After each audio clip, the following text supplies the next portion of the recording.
Hello everyone, कैसे हैं आप सब। आई होप आप बहुत अच्छे होंगे।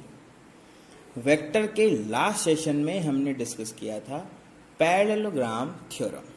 ठीक है, वेक्टर एडिशन और सब्ट्रैक्शन। हालांकि सब्ट्रैक्शन जैसा कुछ होता नहीं है, लेकिन फिर भी हमने उसके अंदर एक फॉर्मूला जनरेट किया जो कि दो वेक्टर्स के सम के लिए हम यूज़ कर सकते हैं। ठीक है, उस पर एक बेस्ड कुछ अच्छे क्वेश्चंस हमें करने हैं। तो सामने हमारे क्वेश्चंस आ चुके हैं और हम उनको डिस्कस करना शुरू करते हैं। चलो, बहुत अच्छे। सामने क्वेश्चन आपके पास, two vectors of equal magnitude are added to given resultant which is of same magnitude as the vector has, find the angle between them. क्या कहना चाहता है? दो वेक्टर्स हैं जिनका मैग्नीट्यूड सेम है और उनका जो रिजल्टेंट है उनका मैग्नीट्यूड भी सेम है। मतलब ए वेक्टर, बी वेक्टर और उनका रिजल्टेंट सारे के सारे क्या हैं? सेम है। ठीक है, तो हमने कोई भी एक आर्बिट्ररी वैल्यू आप ले सकते हो, चाहे तो नहीं भी लेंगे तो भी काम चलेगा। ठीक है, ऑल वेक्टर्स आर सेम। ठीक है, तो हम लोग बात करते हैं, माना कि कोई एक पी वेक्टर है। ठीक है, कोई हम लोग बात करते हैं कोई पी वेक्टर है। तो पी वेक्टर का जो मैग्नीट्यूड है वो कितना है? A units. किसकी बात करेंगे? हमेशा याद रखना ये यूनिट्स रहेगा, कोई ना कोई यूनिट रहेगा। वेक्टर है, ए यूनिट है, वो कोई डायरेक्शन हो सकता है। तो डायरेक्शन यहाँ पर गिवन नहीं है, लेकिन फिर भी कोई डायरेक्शन हो सकता है। ठीक है, क्योंकि वेक्टर है तो कोई ना कोई डायरेक्शन होगा, पर यूनिट से हमने डिफाइन कर दिया इसको। हमने बोला कोई एक और वेक्टर है विच इज क्यू वेक्टर, उसका भी जो मैग्नीट्यूड है वो कितना है? ए यूनिट्स है। और इनका जो रिजल्टेंट है वो क्या है? R vector. और उसका जो वैल्यू है वो भी क्या है? A units. हमें इसका एंगल पता लगाना है। हमें क्या करना है? इसका एंगल पता लगाना है। ठीक है, अब देखो बहुत आसान सी चीजें हैं। Two vectors of equal magnitude are added to give resultant which is of same magnitude as the vector has, find the angle between them. Theta पता लगाना है, सिंपल। तो आपको पता होना चाहिए, हमें पता है resultant which is equals to, इन दोनों को ऐड करना है। ठीक है, तो हमें क्या करना है? वेक्टर यहाँ पर दे देते हैं, P vector plus Q vector is equals to क्या बनेगा आपका? R vector. ऐसा कुछ सिस्टम है। तो इसको सॉल्व करें तो क्या बनेगा हमारे पास में? P square plus Q square plus 2pq multiply by cos of theta. Theta क्या होता है? Angle between two vectors. ये क्लियर है? चलो देखें, अब इन सब का वैल्यू आपको गिवन है, तो ये भी कितना हो गया? A square is equals to, P का वैल्यू भी क्या है? ए, तो ये भी क्या हो गया? ए स्क्वायर प्लस क्यू का वैल्यू भी क्या है? A square plus 2 multiply by A into A square multiply by cos of theta. ठीक है, तो देखें एक ए से एक खत्म हो गया, ये तो खत्म। क्या बचेगा मेरे पास? A square is equals to, क्या बचेगा बेटा? A square is equals to, A square नहीं होगा, ए स्क्वायर से खत्म, ये स्क्वायर इधर आएगा तो ये minus A square is equals to 2a square multiply by cos of theta. थोड़ा सा सोल्व करें, ए स्क्वायर कैंसिल आउट, क्या मिलेगा आपको? Cos of theta is equals to minus of half. Cos theta का हाफ वैल्यू तो हमने पता है, लेकिन माइनस हाफ कैसे करें? सिंपल है, जो हाफ है इसका मतलब ये कैसे कोऑर्डिनेट में बैठा हुआ है, यहाँ पर इसका नेगेटिव वैल्यू होता होगा। ठीक है, तो माइनस हाफ का वैल्यू देखोगे तो थीटा आपका क्या बनेगा? 120 डिग्री। क्या बनेगा? 120। 60 का वैल्यू होता है ना, तो ये आपका क्या हो जाएगा? 180 माइनस 60, तो ये सेकंड क्वाड्रेंट में चला जाएगा और वैल्यू कितना हो जाएगा आपके पास में? वैल्यू जाएगा आपके पास में माइनस। क्लियर है? तो ये हो गया हमारा angle. This is your answer. No problem at all. छोटा सा क्वेश्चन था प्रैक्टिस के लिए। ठीक है, चलो अच्छे क्वेश्चन की तरफ मूव करते हैं। क्वेश्चन है, two vectors p and q has a sum of 18 and their resultant is 12. The resultant is perpendicular to smaller of two vectors, जो उनमें से दोनों में छोटा उसके परपेंडिकुलर है। ठीक है, find the value of p and q and angle between them. हमें p और q पता लगाना है, जिनका सम 18 है, उनका रिजल्टेंट आपका 12 है और उनका एंगल पता लगाना है। ठीक है, ये हमें करना है। ठीक है, थोड़ा सा अच्छा क्वेश्चन है, थोड़ा ध्यान से प्रैक्टिस करना, अच्छे से सॉल्व करना पड़ेगा। ठीक है, तो कोई दो वेक्टर ले लीजिए। ठीक है, तो हम मान लेते हैं कि p छोटा है। ठीक है, लेट कंसिडर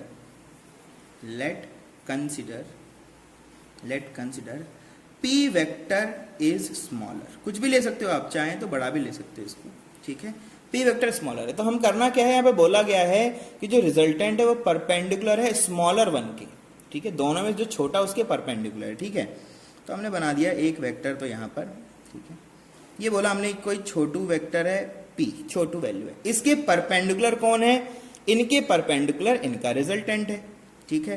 तो ये बोल दिया इनका एक रिजल्टेंट है जिसको हमने बोला आर, ठीक है, ये क्या है आपका कोई रिजल्टेंट है, ठीक है, कुछ इनके परपेंडिकुलर है ये, ठीक है, बोला गया परपेंडिकुलर परपेंडिकुलर। कोई दूसरा वेक्टर भी होगा, कोई दूसरा वेक्टर भी होगा, तो हमने अभी कंसिडर कर लिया कि ये कोई दूसरा वेक्टर इस तरफ हमारे पास है और इसको हमने बोल दिया this is nothing but A Q vector. हमें इन दोनों का वैल्यू पता लगाना है और हमें पता लगाना है इनके बीच का एंगल, तो एंगल क्या हो जाएगा, this one is angle theta. ये सब काम हमें करना है। क्वेश्चन में जो गिवन डेटा है उसको एक बार वापस से देख लें। क्वेश्चन में दिया हुआ है P plus Q is equals to 18, P plus Q का जो सम है वो कितना है, 18 है। और क्या दिया है, और दिया है P vector plus Q vector is equals to R vector होता है ना, लेकिन अभी उसका वैल्यू दिया है which is equals to 12, which is equals to 12, और जो कि किसके इक्विवेलेंट होगा, आर वेक्टर के इक्विवेलेंट होगा। ऐसा कुछ होगा सिस्टम में, ठीक है। तो हम लोगों को पता है ये जो वैल्यू होता है, ये जो एंगल यहां पर आर और पी के बीच में है, ये कितना है, 90 डिग्री हो गया, ठीक है। तो इसका मतलब हमें एक और डेटा पता है which is equals to alpha. Alpha क्या होता है, रिजल्टेंट और एक वेक्टर जो बेस वेक्टर है उनके बीच का कोई एंगल, हमने यहां से मेजरमेंट किया विच इज अल्फा, और अल्फा का वैल्यू क्या है, 90 डिग्री। और अगर हमें ये पता है तो हमें प्रॉपर्टीज पता है, फॉर्मूला पता है। क्या पता है सर आपको फॉर्मूला, बेटा बहुत आसान है, tan अल्फा का वैल्यू हमने बताया था। अगर रिजल्टेंट का हमें एंगल पता हो या निकालना पड़े तो कैसे निकालेंगे, alpha which is equals to tan alpha which is equals to, क्या होता था, ये इस तरह से हम लिखते थे, देखो ए वेक्टर वहां पर लिया था, इसको बी लिया था, ऐसे ही तो कुछ करोगे ना, ऐसे क्या करोगे, इनको कुछ ना कुछ करोगे। तो क्या लिखते थे, इसको हम लोग लिख देंगे Q sine of theta divide by में क्या हो जाएगा, P plus Q cos of theta, ऐसा कुछ होता था। वैल्यूज पुट कर दो, वैल्यूज पुट करेंगे तो क्यू का वैल्यू नहीं पता सर, लेकिन ये तो पता है, तो ये तो कितना है, tan 90 डिग्री, कितना है, tan 90 डिग्री। क्लियर है सब बातें, ठीक है, सब बातें क्लियर होनी चाहिए। यहां से आप देखोगे तो tan 90 degree is equal to कितना हो गया, ये हो गया आपके पास में Q sine of theta divide by आपने कहा sir P plus Q cos of theta, और tan 90 का वैल्यू होता क्या है बेटा, इन्फिनिटी, ठीक है, कितना होता है, इन्फिनिटी। अब देखो ये पूरा का पूरा टर्म क्या है, इन्फिनिटी। ये इन्फिनिटी कब होगा, जब नीचे का बेस वैल्यू क्या हो, 0, ठीक है। फॉर द इक्वेशन, ये इक्वेशन अगर 1 है, ठीक है, तो हम बोल यहां से क्या, यहां से मैथमेटिकल आपको थोड़ा सा इटरेशन करना पड़ेगा। क्या मैथमेटिकल इटरेशन करोगे, आप बोलोगे sir this equation 1 can only be infinity if this value is 0, something divide by 0 infinity होता है ना, अनडिटरमिनेट बोलते हैं इसको हम लोग, ठीक है। तो जैसा आप बोलना चाहो बोल सकते हो, लेकिन इसी तरह से इसको हम लोग रिजेंबल करते हैं, इसी तरह से समझना होता है, इसी तरह से इसको बोलना होता है। इन्फिनिटी है, ये बात सही है। क्यों हो इन्फिनिटी, ये वैल्यू इन्फिनिटी तब होगा ना जब यहां पर ये रखा हुआ वैल्यू आपका 0 हो जाए, ठीक है। For equation 1 to be infinity when P plus Q cos of theta is equals to 0, ये तभी पॉसिबल है जब ये आपका 0, ठीक है। तो यहां से आपने एक रिलेशनशिप निकाल लिया।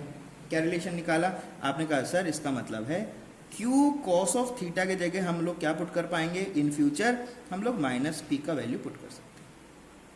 एक रिलेशन बना लिया हमने।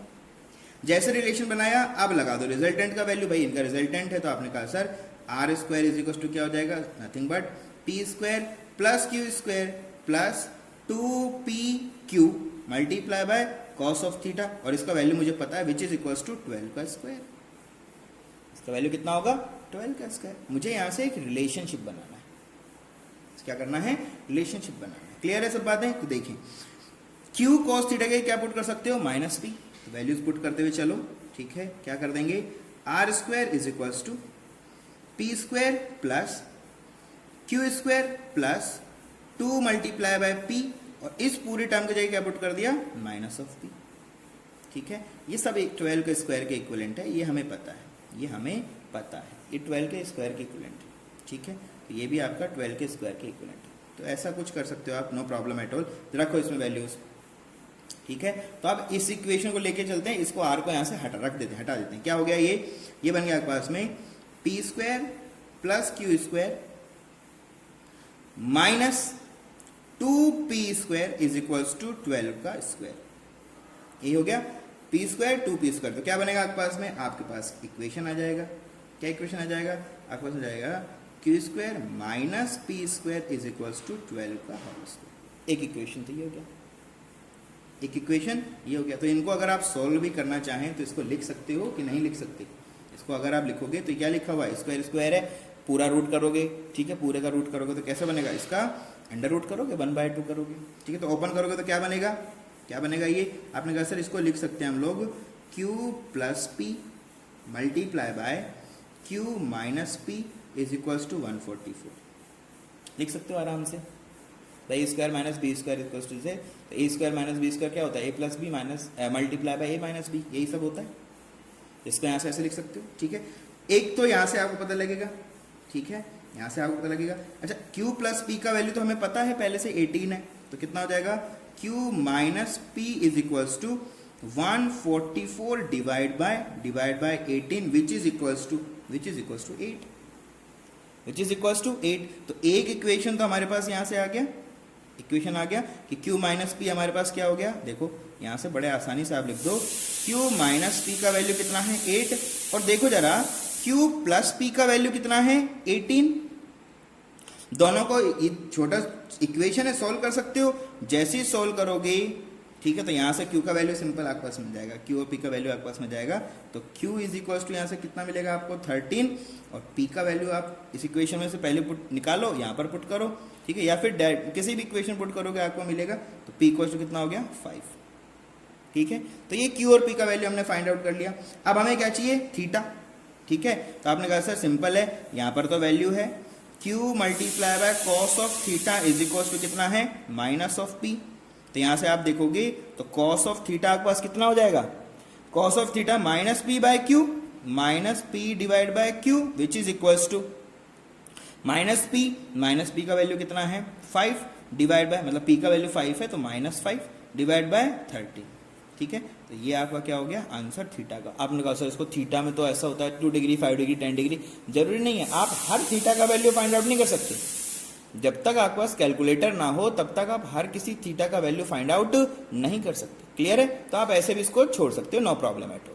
बढ़िया से इस तरह से अच्छे क्वेश्चंस को प्रैक्टिस करो। इस तरह से आर्बिट्ररी वैल्यू के साथ में क्वेश्चंस आते हैं, कंपटीशन में बहुत फेवरेट है ये सब क्वेश्चंस। क्लियर है, तो इस तरह से इसको समझना है, बहुत बढ़िया। नेक्स्ट की तरफ मूव करते हैं। A car run at 5 metre per second east, take a sharp turn to north and continue at 5 metre per second, find the change in velocity of car. आपने कहा सर ये तो हुआ ही नहीं, हुआ है ये स्पीड है। ठीक है, ये वैल्यूज क्या है, इनका मैग्नीट्यूड चेंज नहीं हुआ लेकिन डायरेक्शन चेंज हो गया, और डायरेक्शन चेंज होने से वेक्टर का तो सब कुछ चेंज हो जाता है। ठीक है, तो कैसे कैसे बोला जा रहा है वो पहले समझो और फिर इसको सोल्व करो, तब जाके इसको क्या करोगे आप सोल्व करोगे। क्या बोला जा रहा है, बोल दिया car run at 5 metre per second east. East मतलब अब ईस्ट जैसे बोला तो ये स्पीड किस में कन्वर्ट हो गया, वेलोसिटी में। देखो ये ईस्ट, ऐसे ध्यान रखना है इस बात को हमेशा। ये अगर आपका नॉर्थ है तो ये आपका क्या है ईस्ट है। ठीक है, तो ये वेस्ट है, ये आपका साउथ है, ये ध्यान रखना है। ठीक है, कैसे जा रहा है वो देखो, ये हमारा कुछ वेक्टर इस तरह से कार जा रहा था। पहले किससे जा रहा था, बोल दिया ये ए वेक्टर बोल दिया इसको हमने। ठीक है, या फिर इसको v1 बोल दो। ठीक है, v1 वेक्टर स्पीड वेलोसिटी है ना, वेलोसिटी है तो इसको ऐसे बोल दो। ए वेक्टर बोलो v1 वेक्टर बोलो, कोई प्रॉब्लम नहीं है। 5 मीटर पर सेकेंड से जा रहे थे हम लोग किसमें, ईस्ट में।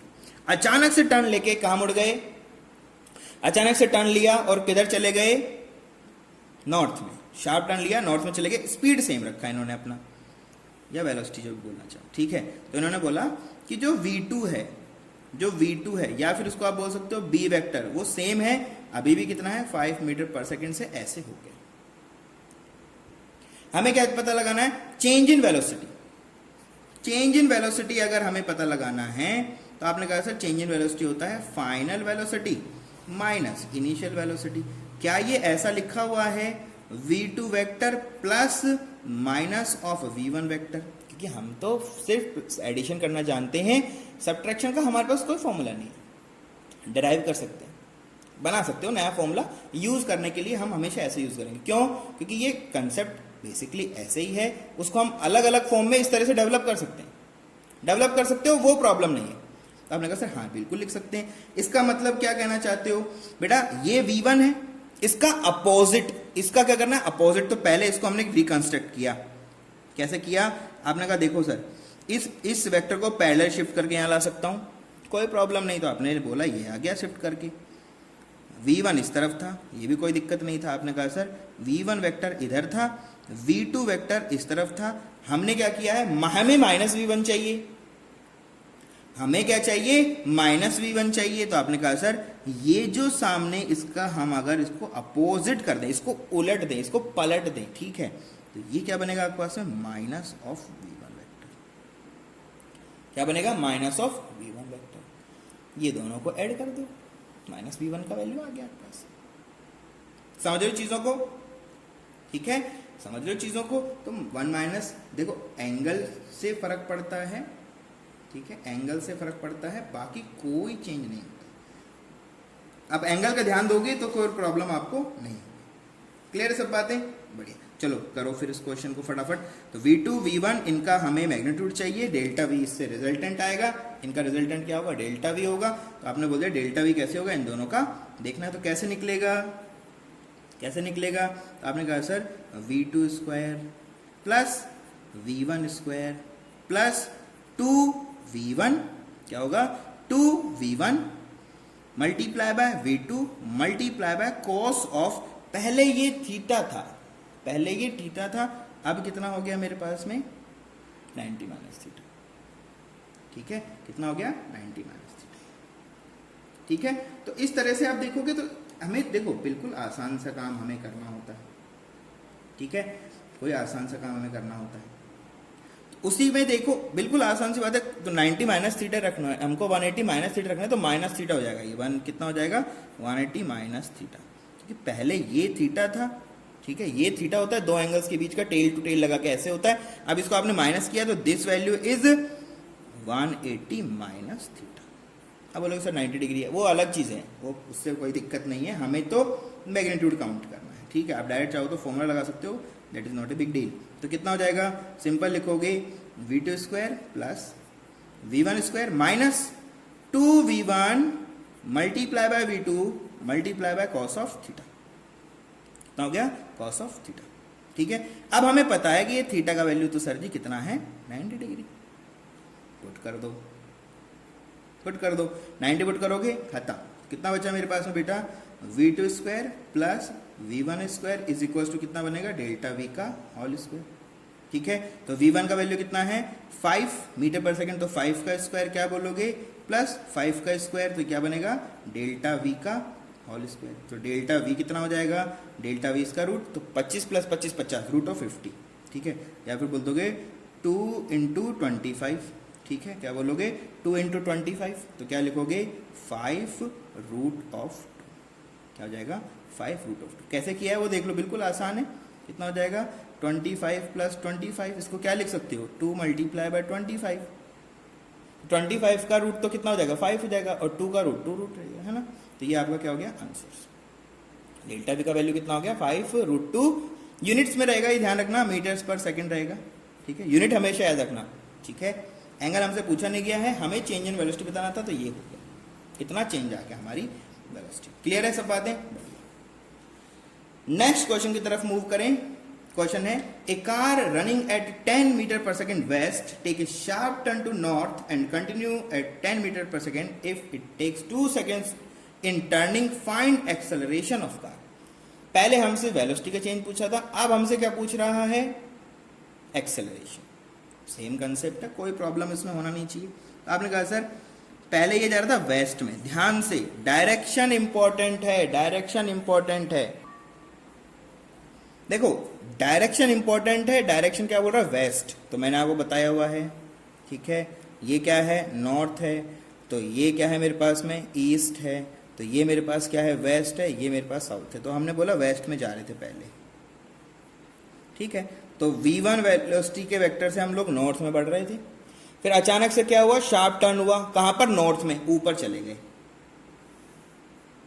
कौन सा वेक्टर हो गया, v2 वेक्टर, ठीक है। v1 का वैल्यू भी कितना है, 10 मीटर सेकेंड्स, ये भी कितना है, 10 मीटर्स पर सेकेंड्स, ठीक है।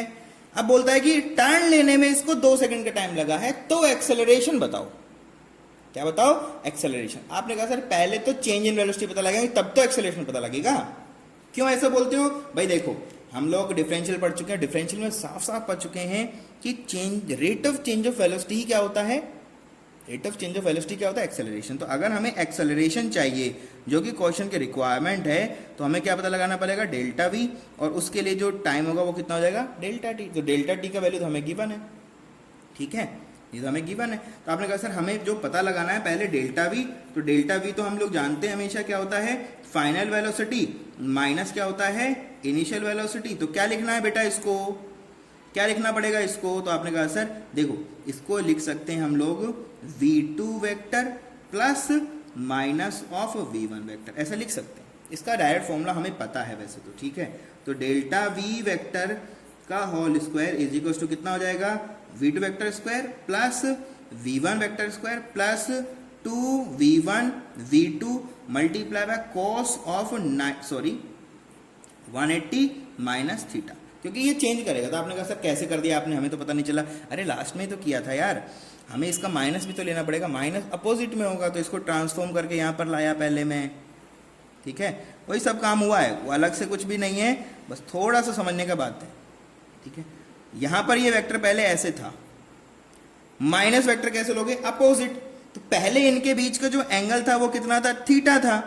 अभी ये हो गया अपोजिट, तो अपोजिट हो गया, तो ये अपोजिट तो है, यही तो आपका माइनस v1 वेक्टर है, ये v1 वेक्टर है, ये माइनस v1 वेक्टर है। अब ये जो एंगल है ये कितना है, आपने कहा सर ये 180 माइनस थीटा है, बिल्कुल सही बात है, वही किया हमने, वही तो हमने किया है। तो आपने कहा सर ठीक है सब बातें, तो ये हो गया डेल्टा v का whole square is equal to कितना हो गया बेटा, आपने कहा sir v2 square plus v1 square minus 2v1 v2 multiply by cos of theta. वही 180 में सेकंड क्वाड्रेंट में आ जाएगा, ये सेकंड क्वाड्रेंट में कॉस माइनस का होता है, तो माइनस बाहर आ गया। क्लियर सब बातें, चलो बढ़िया। अब देखो, अब आपने कहा सर हमें तो डेल्टा वी का वैल्यू चाहिए, तो रखो भाई डेल्टा वी का वैल्यू, तो delta V square is equal to, अब थीटा का वैल्यू आपको पता है ये दोनों 90 डिग्री है ना, ये जो थीटा है इसका वैल्यू तो यहाँ दिख रहा है भाई, नॉर्थ और ईस्ट या वेस्ट साउथ ये सब एक दूसरे से 90 डिग्री पे होते हैं, 90 डिग्री है तो 90 डिग्री पुट करोगे, खत्म हो गया खेल। तो क्या बचेगा, v2 square plus v1 square, ये खत्म हो चुका, जीरो हो गया ये। क्लियर है, तो वैल्यूज पुट कर दो, क्या बनेगा आपके पास में, डेल्टा v का whole square is equal to v1 square, तो v1 का वैल्यू कितना है 10 प्लस v2 स्क्वायर, इसका वैल्यू भी कितना है 10। तो जैसे आप देखोगे तो डेल्टा v का वैल्यू कितना आ जाएगा, 10 रूट ऑफ 2, कितना हो गया 10 रूट ऑफ 2। क्लियर है सब बातें। अब आपको क्या चाहिए, एक्सेलरेशन, और एक्सेलरेशन मैंने बताया rate of change of velocity, तो rate of change of velocity, rate of change मतलब टाइम के रेस्पेक्ट में वेलोसिटी का change, delta V divide by delta T. तो डेल्टा वी कितना है 10 रूट 2, और टाइम कितना लिया इसने, टाइम टेकन मतलब यही तो टाइम है, 2 सेकंड ही तो लिया आपने, 2 सेकंड का डिफरेंस आया, पहले 10 था, 12 पे आपने चेक किया, टर्न हो चुका था, ठीक है।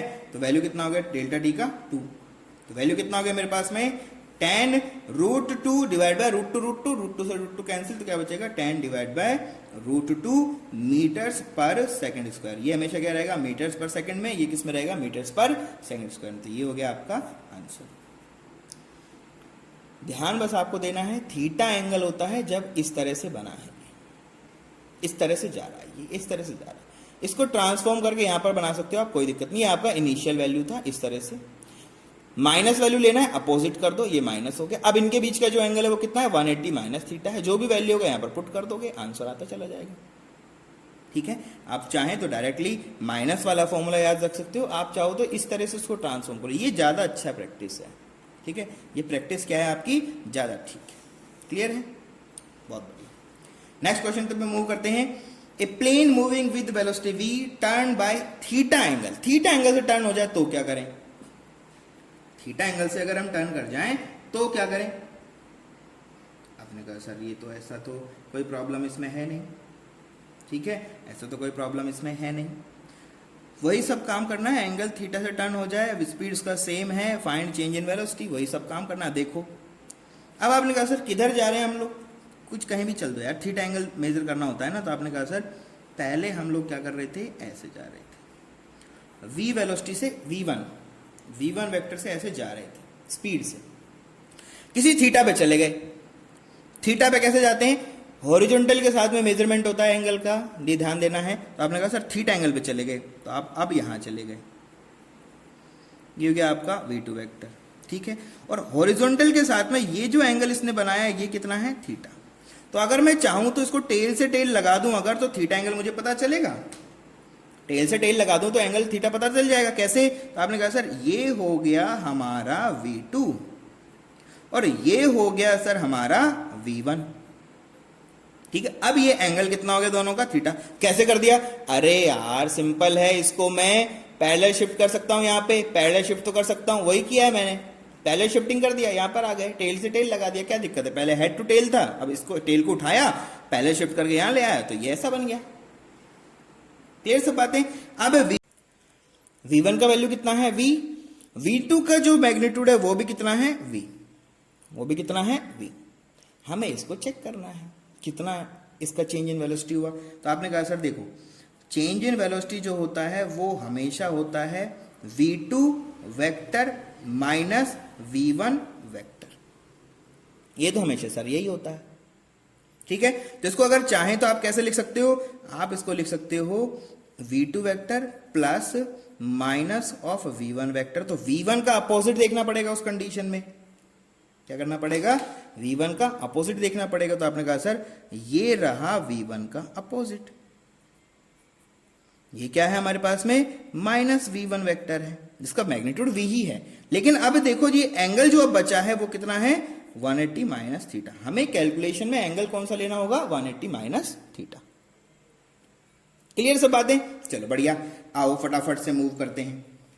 तो आपने कहा सर वैल्यूज पुट कर दो, डेल्टा वी का वैल्यू आ जाएगा, तो ये हो गया बेटा डेल्टा वी का whole square is equals to, delta V का whole square is equals to कितना बना, आपने कहा sir v2 square plus v1 square minus v1 v2 multiply by 2 cos of theta. मैंने डायरेक्ट वैल्यू पुट कर दिया, 180 minus theta हो तो माइनस साइन बाहर आ गया, ऐसा कुछ कर दिया। वैल्यूज देखिए जरा, तो डेल्टा v का whole square is equals to v1 का वैल्यू v स्क्वायर, v2 का वैल्यू ये भी आपका v square minus 2v square multiply by cos of theta,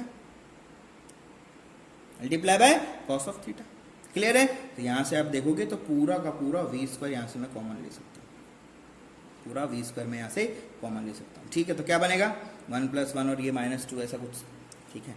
तो ये हो गया मेरे पास में 2v square minus 2v square cos of theta, ठीक है। तो मैंने क्या कर दिया, 2v स्क्वायर आपका बाहर आ गया, क्या बना 1 minus cos of theta, 1 minus cos of theta. Clear है।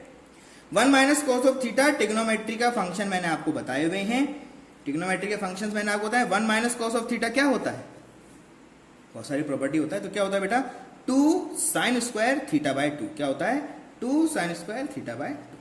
क्लियर सब बातें, क्लियर सब बातें। तो रख दो वैल्यूज 2v स्क्वायर और इसकी जगह पुट कर दिया मैंने 2 sine square theta divide by 2, theta divide by 2, ठीक है। हमें क्या चाहिए, ये सब चीजें डेल्टा v का स्क्वायर है, हमें क्या चाहिए डेल्टा v, रूट कर दो तो 2 2 4 होगा, तो रूट कितना बनेगा 2, v स्क्वायर का क्या बनेगा v, साइन स्क्वायर थीटा क्या बनेगा साइन थीटा, तो 2v sine of theta divide by 2, this is your answer. Next question move करो। A body moving with 20 metre per second turn by 60 degree change in velocity is, इसी का data के साथ में assembling है, ठीक है। सेम कंडीशन है तो आप ये फॉर्मूला याद सकते हो, अगर कोई सेम वेलोसिटी के साथ में डायरेक्शन चेंज कर देता है कोई वेक्टर, तो उसके अंदर कितना चेंज इन वेलोसिटी आता है या फिर उसका चेंज इन मैग्नीट्यूड कितना होता है रिजल्टेंट का, वो सब आप यहाँ पर कैलकुलेट कर सकते हो, कोई प्रॉब्लम उसमें नहीं है। देखें कैसे करें, तो आपने कहा सर सिंपल है, अब तो मुझे ये पता है कि डेल्टा वी जो होगा वो कितना हो जाएगा 2v sine of theta divide by 2 हो जाएगा। तो आपने कहा sir delta V is equal to 2 multiply by V का वैल्यू कितना है 20 मीटर पर सेकेंड, और साइन थीटा बाय 2, तो थीटा कितना है 60 डिवाइड बाय 2, तो कितना हो गया 2 multiply bye 20 multiply by sine of 30 degree, तो ये हो गया आपका डेल्टा वी। तो डेल्टा वी का वैल्यू यहां से आप आराम से पता लगा सकते हो, ठीक है। तो साइन 30 का वैल्यू पुट करो, आंसर डालो। क्लियर सब बातें? तो ये आपका क्या हो जाएगा मीटर्स पर सेकंड के अंदर आपका आंसर हो जाएगा। क्लियर सब बातें? आंसर नहीं लिखूंगा, ये आपको थोड़ा सा प्रैक्टिस तो करना पड़ेगा। ट्रिग्नोमेट्री का प्रैक्टिस जितना करोगे उतना आपके लिए अच्छा है, ठीक है, क्योंकि बार बार फिजिक्स के अंदर यही सब चीजें आती रहेंगी आपके पास। क्लियर सब बातें? Good. Next, the difference of two vector, कैसे वेक्टर है unit vector, is a unit vector, find angle between two vectors, ठीक है। क्या कहना चाहता है समझ लो, difference of two unit vector is a unit vector, difference of two unit vector is unit vector. मतलब क्या है, एक ए वेक्टर है जिसका वैल्यू कितना है 1 यूनिट, एक हमारे पास बी वेक्टर है जिनका बी मैग्नीट्यूड कितना है 1 यूनिट। इन दोनों का जो डिफरेंस है, मतलब ए वेक्टर माइनस बी वेक्टर जो है उसका मैग्नीट्यूड भी कितना है 1 यूनिट, और यही आपका क्या होता है रिजल्टेंट होता है। आपको क्या पता लगाना है, उनके बीच का एंगल, उनके बीच का एंगल पता लगाना। तो आपने कहा सर देखो अगर ये ऐसा है, अगर आर वेक्टर हमारा है A vector minus B vector, तो इसको हम लोग रिप्रेजेंट कैसे कर सकते हैं। आपने कहा sir A square plus B square minus 2ab multiply by cos of theta, यही तो पता लगाना है। तो आपने कहा सर यही है, तो आर का वैल्यू कितना है 1, ए का स्क्वायर का वैल्यू कितना है 1, प्लस बी स्क्वायर का वैल्यू कितना हो जाएगा 1, minus 2 multiply bye 1 multiply by 1 multiply by cos of theta, सब कुछ सेम है, 1 से 1 कैंसिल आउट, ये उस तरफ जाएगा, ठीक है। ऐसा कुछ है, ऐसा कुछ है, करो। तो आपने कहा सर ये देखोगे तो ये हो गया -1 इस तरफ आएगा, equals to -2 cos of theta, minus से माइनस क्या हो गया plus 1 divide by 2 is equals to cos of theta. तो आपने कहा sir cos of theta is equals to अगर हाफ है तो इस कंडीशन में थीटा का जो वैल्यू रहा होगा वो कितना हो जाएगा 60 डिग्री, कितना हो जाएगा 60 degree. This is your answer. Assembling करो, बस असेंबलिंग करो। नेक्स्ट क्वेश्चन, अच्छा क्वेश्चन आपके सामने है। 3 वेक्टर्स हैं ए बी सी, इनका जो सम है इस तरह से समेशन करोगे तो क्या है 0, एंड ए का मैग्नीट्यूड कितना है 12, बी का कितना है 5, सी का कितना है 13। आपको बताना है ए और बी के बीच का एंगल, ए और बी एंगल कितना है वो आपको पता लगाना है। काफी आसान है, काफी आसान है। कैसे? आपने कहा सर हमारे पास जो इक्वेशन दिया है वो दिया है A vector plus B vector plus C vector is equal to 0। इसका मतलब इसको हम ऐसे भी लिख सकते हैं क्या, A vector plus B vector is equal to minus of C vector, कोई प्रॉब्लम नहीं है, कोई प्रॉब्लम नहीं है। तो अगर ये ऐसे लिख सकते हैं तो मैं इसको क्या ऐसा लिख सकता हूं क्या कि A vector plus B vector का resultant is equal to minus of C vector का रिजल्टेंट। मैग्नीट्यूड में लिख सकता हूं क्या, लिख सकते हैं। तो इसको कैसे लिखते हैं बेटा, इसको लिखते हैं A square plus B square plus 2ab cos of theta is equals to ये लिखोगे तो क्या हो जाएगा सी स्क्वायर, क्या हो जाएगा सी स्क्वायर। इनके वैल्यूज दिए हुए हैं आपको, इनका वैल्यूज आपको दिया है। तो ए का वैल्यू कितना है 12, तो कितना हो जाएगा 12 का स्क्वायर, प्लस बी का वैल्यू कितना है 5, तो कितना हो जाएगा 5 का square, plus 2 multiply by 12 multiply by 5 multiply by cos theta is equal to C square कितना है 13 का स्क्वायर। इसको उस तरफ रखो, बाकी सबको उस तरफ भेज दो। क्या बनेगा 2 मल्टीप्लाई बाय 12, कितना बनेगा 2 मल्टीप्लाई बाय 12 ठीक है, 2 multiply by 12 multiply by 5 cos of theta is equal to 13 का स्क्वायर माइनस 5 का स्क्वायर माइनस 12 का स्क्वायर। ये आपको पता होगा पाइथागोरस से, ये वैल्यू कितना आ जाएगा, 0। कितना आ जाएगा, 0। ठीक है, तो इसका मतलब क्या हुआ, कॉस ऑफ थीटा का वैल्यू कितना हो गया, 0। और इस कंडीशन में थीटा का वैल्यू कितना होगा, कितना होगा वैल्यू, 90 डिग्री। कॉस थीटा 0 कब होता है, 90 डिग्री पे होता है। क्लियर है सब बातें। इस तरह से अच्छे क्वेश्चंस को प्रैक्टिस करते रहोगे तो आपको किसी तरह का कोई प्रॉब्लम कभी होगा नहीं। ठीक है, ये अच्छा क्वेश्चन है, और भी अच्छे अच्छे क्वेश्चन हो सकते हैं।